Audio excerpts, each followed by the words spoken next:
RK news కి స్వాగతం. షాద్నగర్ నియోజకవర్గ కేంద్రం కె రామిరెడ్డి ఫంక్షన్ హాల్లో నిర్వహించిన కాంగ్రెస్ పార్టీ విస్తృత స్థాయి సమావేశంలో రాబోయే పార్లమెంట్ ఎన్నికలపై కాంగ్రెస్ శ్రేణులకు దిశానిర్దేశం చేసిన మక్తల్ ఎమ్మెల్యే వాకిటి శ్రీహరి.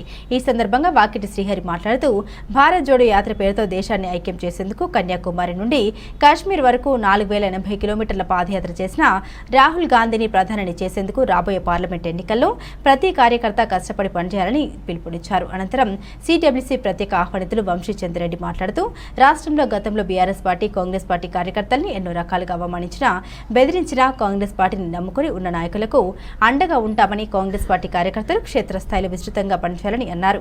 ఈ కార్యక్రమంలో Shadnagar MLA Veerlapalli Shankar, Jadcherla MLA Anirudh Reddy, Devarakadra MLA G Madhusudan Reddy, Kalwakurthy MLA K Narayana Reddy తదితరులు పాల్గొన్నారు.